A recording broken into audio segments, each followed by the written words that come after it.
Hello, welcome back. Today we are going to be thinking about urban issues and challenges. Now, this does feel quite specific to AQA, however, I know each of the examples also looks at urbanisation in one way or another.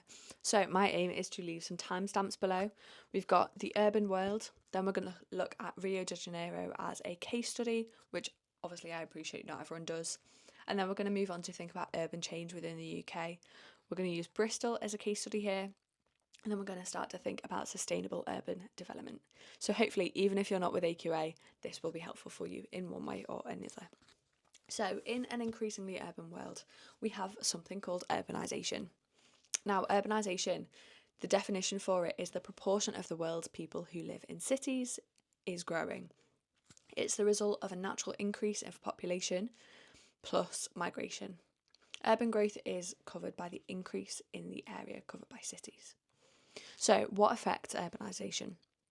More than half of the world's population now live in urban areas, and cities are getting bigger due to two different reasons.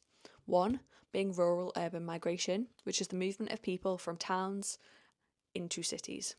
This is where we pick up these push and pull factors, and there's also a natural increase, where the birth rate is higher than the death rate, often because there is a higher proportion of young adults.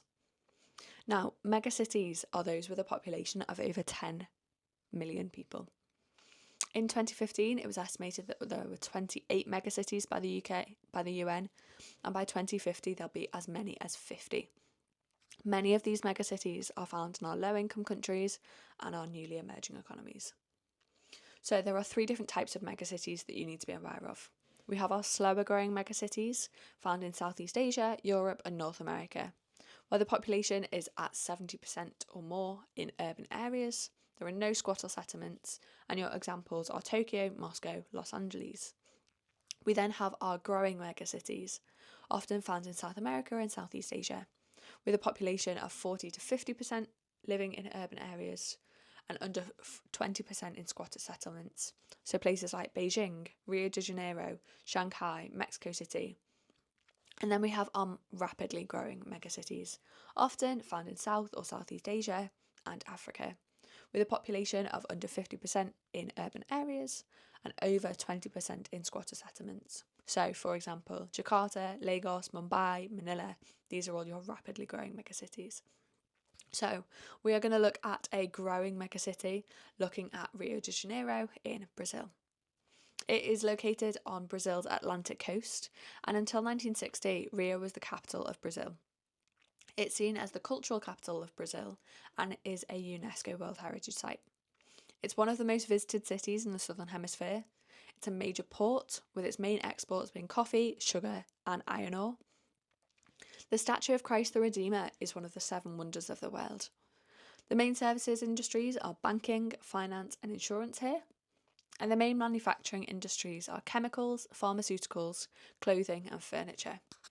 And Rio has become a global city because of the importance in the global economy and as an industrial and financial centre. Rio has rapidly grown in the last 50 years to become a major industrial, administrative, cultural and tourist centre. These economic activities have attracted many migrants from Brazil and other countries to swell the population of the city. Rio has mountains, coasts and large squatter settlements.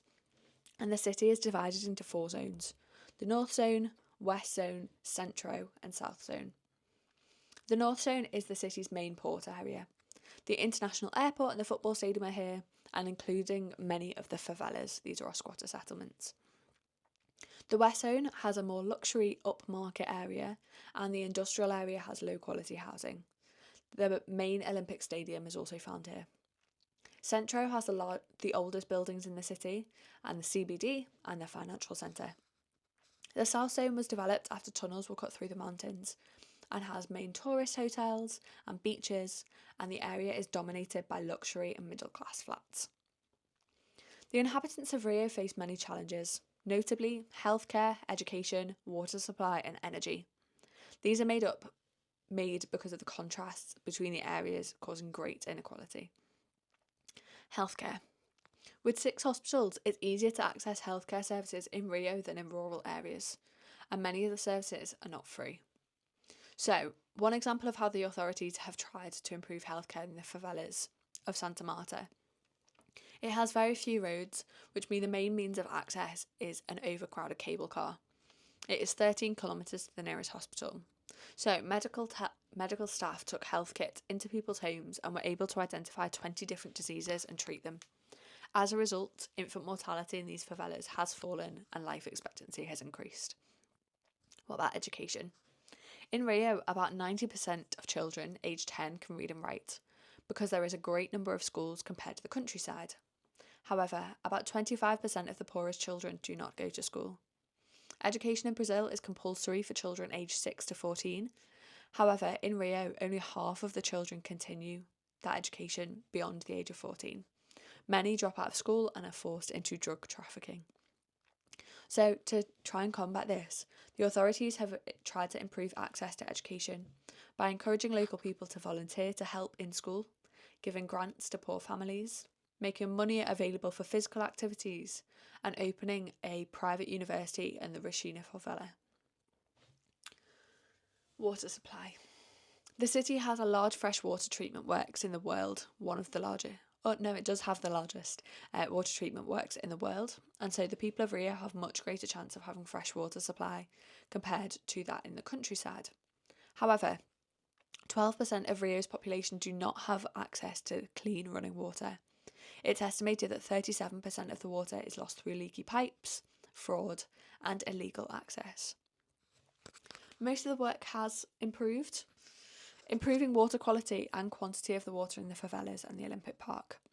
7 new treatment plants were built in 1998 and 2014, and over 300 kilometres of pipes will lead to the favelas and these other regions. By 2014, 95% of the population had mains water supply. Energy. The Brazilian government has concentrated increasing energy supplies in cities like Rio, where population density is the greatest. The percentage of the population with access to electricity is 3 times higher than that of the countryside. The rich areas, understandably, and doesn't shock anyone, has the best access to electricity provision. However, the whole city suffers from frequent blackouts due to a shortage of electricity. The demands of the 2016 Olympics made the whole situation worse, actually. Solutions. The electricity supply in Rio has been improved by installing 60 kilometres of new power lines, building a new nuclear generator, and giving better access to local people. However, there are still some economic challenges within Rio. Economic development has brought improvements to Rio's roads, transport, services, and environment. With growing economic prosperity, it has attracted large companies from other parts of Brazil and South America, as well as from abroad. These developments have brought economic opportunities and formal economies.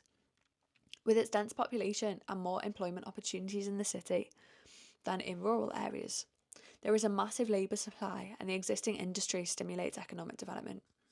Rio has one of the highest incomes per head in the country, and the city's retail and consumer sector is one of the main sources of employment. The number of jobs provided by the service industry, such as finance and oil, have just been discovered off the coast, and this is going to encourage growth of oil-related industries. So, what about the challenge of unemployment here then? Brazil's economy was hit by a deep recession in 2015, which increased unemployment. Unemployment rates in the favelas could be over 20%, and most work in the informal industry, making a living. However, they can work in street vendors, labourers, maids, or in the production of sewing and handicraft in the local street market. However, work in this informal sector is poorly paid and irregular. So the local government is trying to use education to reduce youth unemployment. The Schools of Tomorrow programme aims to improve education for young people in these poor and violent areas of the city. But there is also a challenge of crime. So robbery and violent crime present great challenges in Rio. Murder, kidnapping, carjacking, armed assault occur regularly. Street crime is also a problem, especially at night. Powerful gangs control drug trafficking in many of the favelas, and the police have taken steps to control crime. There was criticism that the police were targeting favelas near Olympic sites, but people living in these areas saw this as an attack on their freedom. But the police argued that a lower crime rate, increased property values, and saw growing tourism are positive results of what their fight against crime in the favelas can do. So, improving Rio's environment. Air and traffic pollution. Air pollution causes about 5,000 deaths in Rio per year due to the heavy traffic leading to a build-up of exhaust fumes. The mist from the Atlantic mixes with these exhaust fumes and pollutants from factory chimneys. The steep mountains mean that roads can only be built on coastal lowland, and the tunnels through the mountain connect different areas of the cities. High crime rates often also mean that people choose to travel by car. So to deal with all of this, there is an expansion of the metro system, new toll roads into the city centre to reduce congestion, managing coastal roads during rush hours to improve traffic flow. Water pollution. Many of the 55 rivers on the Guanabara Bay are highly polluted. The rivers have been polluted from runoff from open sewers in the favelas, and there have also been oil spilled from the Petrobras oil refinery. Ships empty their fuel tanks into the bay because there are no facilities to dispose of this fuel properly. So overseas aid has been used to reduce the amount of sewage being released into this bay. Many favelas are built on steep slopes with few roads, which makes waste removal quite difficult, and most waste is dumped and pollutes the water system. So a power plant has been set up near this new university using methane gas from rotting rubbish. Managing the growth of these squatter settlements. Squatter settlements in Brazil are called favelas. They are illegal settlements where people have built homes on land that they did not own. Favelas are great areas of social deprivation. There are up to 800 favelas in the Rio area. The authorities have cleared many of the favelas near the city centre to make Rio more attractive to businesses and tourists. Rachina is the largest favela in Rio, built on a steep hillside overlooking wealthier areas of the city where many of the inhabitants work. More regular work allows for improvements to be carried out by local people themselves, as well as those done by the local authority. So, planning for Rio's urban poor. The Favela Bairro project is aiming to improve life quality in the favelas. It's a site and service scheme where the local authority provides land and services for residents to build homes. They have paved and formally named roads with access to water supply and a drainage system to improve sanitation. The hillsides are secured to prevent landslides, or people are relocated where necessary. They have built new health, leisure and education facilities, and the installation of a cable car system where inhabitants are given one free return ticket every day. They have improved access to credit to allow inhabitants to buy materials to improve their homes, and 100% mortgages to allow people to physically buy their homes. And the pacifying police unit has been set up, with police patrolling the community to help to reduce crime. The quality of life, mobility and employment prospects of the inhabitants of the favelas have improved because of these developments. It has been recognised by a model by the United Nations to be used in other Brazilian cities. So, now thinking about urban change within the UK. The UK population is very unevenly distributed, with 82% living in urban areas. 1 in 4 live in London, in the south east, and in contrast, the Highland regions of Scotland and Wales are sparsely populated. These upland areas are remote and can experience harsh climatic conditions. The distribution of the UK's major cities are most densely populated in the industrial past. This was shaped by the Industrial Revolution of the 18th century. There was a development on heavy industries and concentration of population near supplies of coal and raw materials such as iron ore. So how might this distribution change? There are key factors affecting the distribution of the UK's population. There has been a general drift towards the southeast of England and London, one of the world's financial, business and cultural centres. Since 1997, inward migration to the UK has been greater than outward migration. There has also been a movement from urban to rural areas, with the UK increasingly have a population of older people, with many choosing to retire or live on the coast of the country. So we're now going to think about Bristol as an example. Bristol is a large city in the southwest of England and has a population of over 440,000. It's expected to reach 500,000 by 2029. Bristol is the city of regional and national importance and is one of the UK's 10 core cities. It has 2 universities, a large concentration of silicon chip manufacturers outside of California. It has Decay 8, which is a popular tourist attraction for many foreign visitors. There are several theatres, music venues, including the famous Bristol Old Vic Theatre. And there is a mix of religions, including several mosques, synagogues, and Christianity is represented by 2 cathedrals. Bristol developed in the 8th century as a part of the regular trade links with West Africa and the West Indies. Today it has 2 major docks. So why is Bristol an important international city?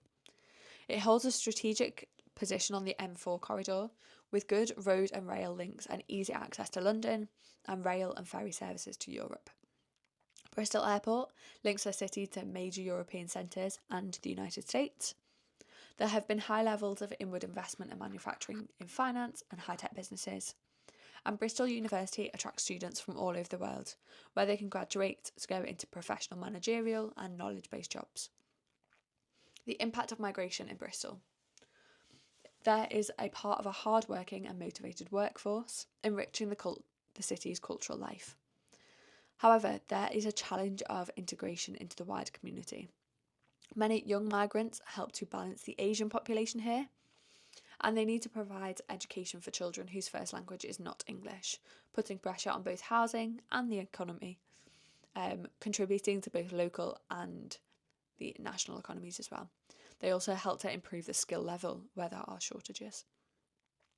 So how can Bristol change to create social opportunities? The population is growing rapidly, with electrification of the rail line to London will reduce its journey to just 70 minutes. Over 2 million people live within 50 kilometres of the city. Its network is motorway, rail and roads, and air connections has made the city more accessible. And there are more people living in Bristol under the age of 16 than that of pensionable age.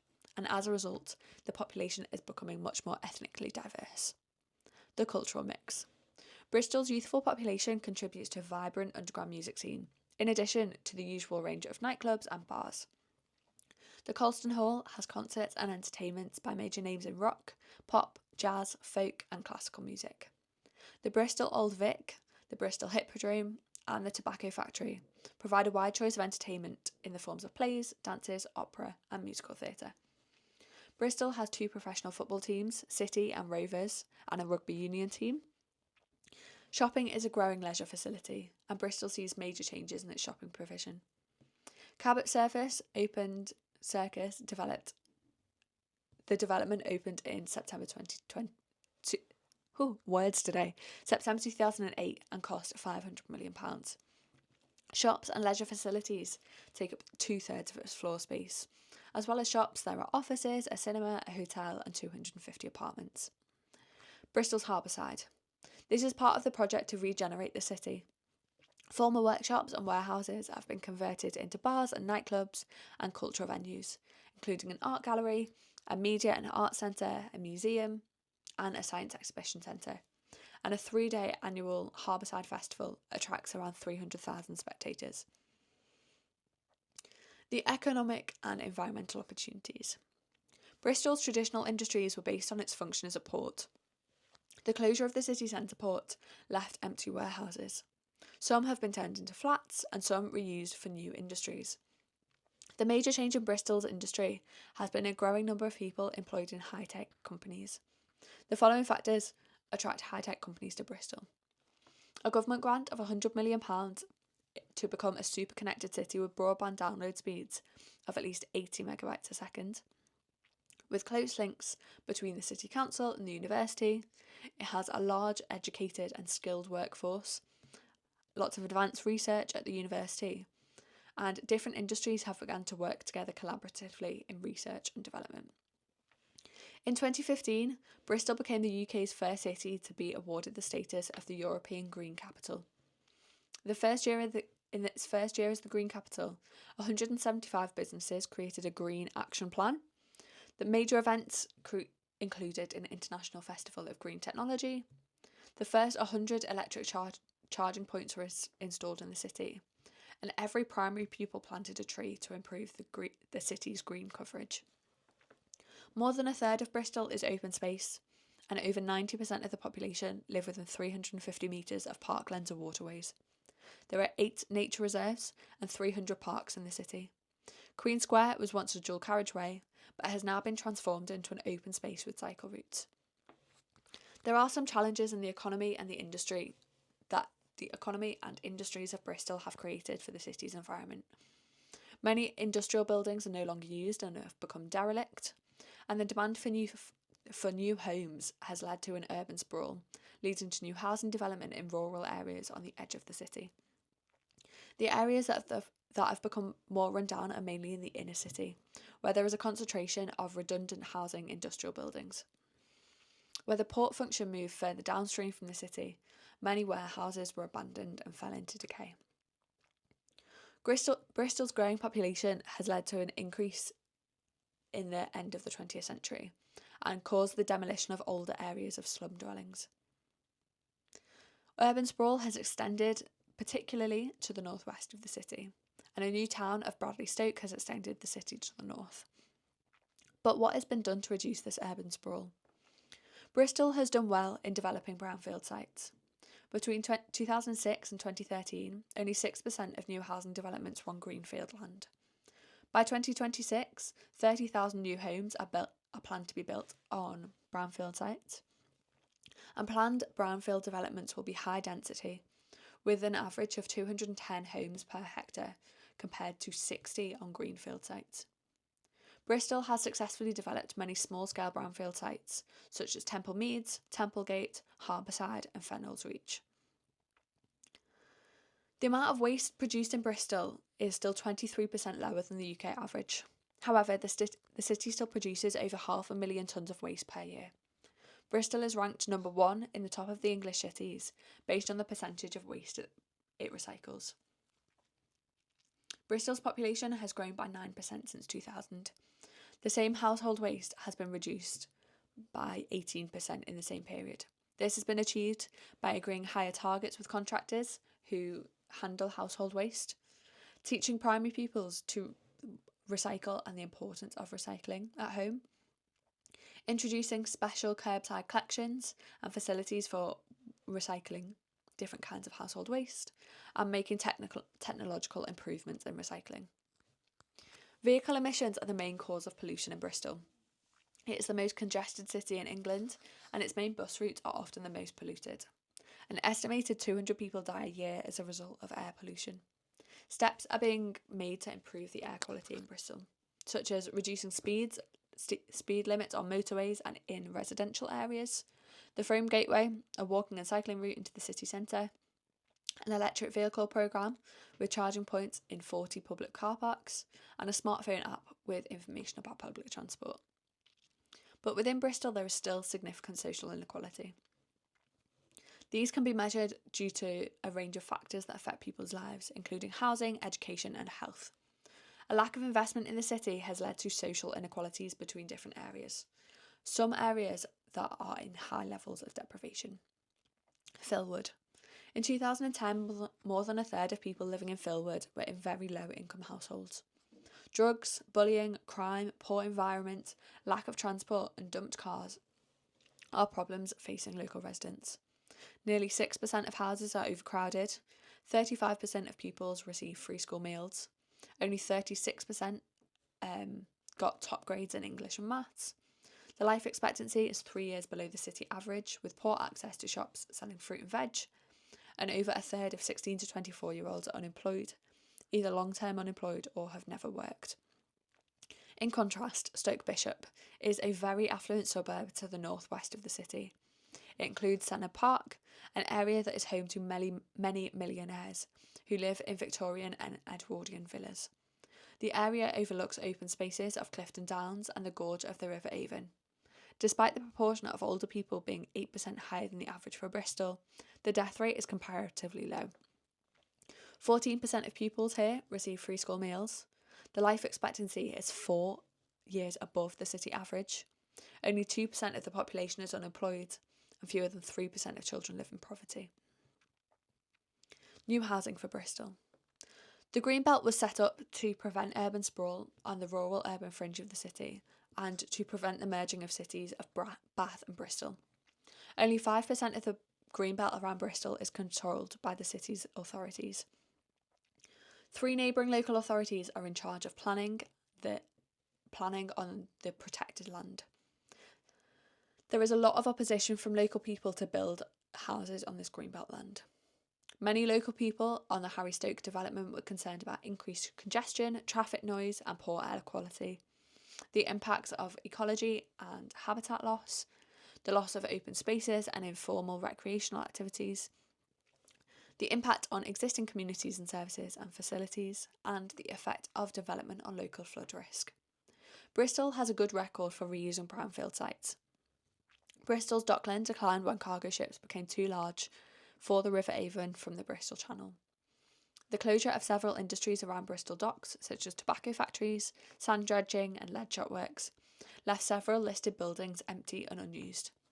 The regeneration of the area has taken 40 years, but the reuse of these industrial buildings for residential purposes was only part of the scheme, which also included facilities for culture and leisure. The Temple Quarter regeneration. This is a rundown area known as brownfield sites. They are more expensive to build on than greenfield sites because the land often needs to be cleared first. They may also be contaminated from previous industrial use. But there are advantages to building on sites like these. They can be put into a range of uses on any one site, these existing buildings. The land is often already disused. The land has already been developed and so reduces this idea of urban sprawl. These unsightly areas may improve the urban environment later on, and the sites are often in urban areas, so building there may reduce car use. Temple Quarter was very run down, giving a very, very bad impression to visitors, and it was an industrial area in the 18th century. But regeneration has included some of the ironworks and the Brunel's original railway tracks and several listed buildings. The surviving cobbled streets are historically important and give an extra nice bit of character to the area. The former gasworks are now a car showroom, with the former industrial yards used as car parks. A wood company now operates from a former warehouse. But has it been successful? This has been granted enterprise zone status, which encourages economic growth and creates jobs. It has improved access in and around Bristol, shortening train time to London, and the improvement to Temple Meads will encourage people to travel by train, and the new University of Bristol campus for teaching and research in digital technology. So, planning for urban sustainability. In 1970, the German city of Freiburg set a goal of urban sustainability. In Freiburg, local people are involved in urban planning, both at a local and city level. Local people can invest in renewable energy resources. In return, they receive free football season tickets. And financial rewards are given to people who compost their green waste and use textile nappies. Some of the strategies to improve urban sustainability are to provide green spaces, recycling water, conserving supplies, reducing reliance on fossil fuels, rethinking transport opportunities, involving local communities and providing a range of employment, conserving cultural, historical and environmental sites and buildings, and minimising the use of greenfield sites by building on brownfield sites instead. Economic planning involves providing people with employment. Many jobs have been created in research and the manufacturing of solar industries. Solar Valley employs more than 1,000 people. Environmental planning ensures that resources are not wasted and the environment is protected for future generations. One of the key strategies for making cities more sustainable is to reduce the amount of waste being produced by reusing and recycling as much as possible. Sustainable living in Freiburg. Water supply. A sustainable water supply depends on individuals using as little water as possible.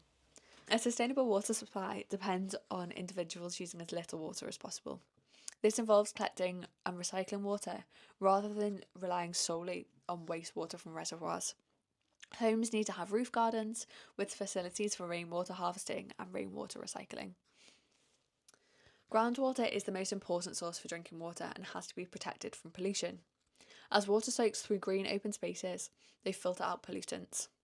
Freiburg's wastewater system allows water to be retained, reused, or seep into the ground. There are financial incentives for inhabitants to use water sparingly. Energy conservation. Cities make great demands on energy. Pollution and climate change have meant that the production of sustainable energy is becoming even more important. Freiburg aims to be 100% powered by renewable energy by 2050. Freiburg is one of the sunniest cities in Germany, so solar power is an important form of renewable energy. The provision of open spaces to sustainability in both economic and environmental terms both serve the city as the city's green lungs to keep the air clean. And each household is equipped with 3 bins, one for paper, one for organic waste, one for garden waste, and one for non-recyclable material. So finally, some sustainable management strategies. In Freiburg, we have the integrated transport system. We have 400 kilometres of cycle paths with 9,000 parking spaces for bikes, restrictions on car parking spaces, a tram network that covers 30 kilometres and is connected to 168 kilometres of city bus routes. 70% of the population live within 500 metres of a tram stop, and lower fares allow unlimited travel in the city. In comparison, Singapore is a small island state with limited space, so traffic congestion is a major problem. As a result of transport policies, there are 45% less traffic accidents in the city centre, and 2/3 of all journeys are on public transport. There is restricted access to the city during rush hours, high petrol prices and vehicle registration fees, and a government car sharing scheme. And finally, Beijing. This is the capital city of China and has an estimated of 5 million cars. Restrictions have led to a drop of 20% in car use, but widening roads has also increased car use at the expense of cycling. So they're trying to introduce limited car sales, restrictions on vehicle use, expansion of the public transport system, and increased car fees to think about how to reduce their traffic management or reduce their traffic congestion and manage these the traffic in a slightly different way. So that is the end of urban issues and challenges. We've looked at Bristol. As I say, that might not be the case study you do. My aim into the future will be to do different case studies for each of these topics. But I do hope it's been useful. Please do subscribe if it has, and I will see you soon.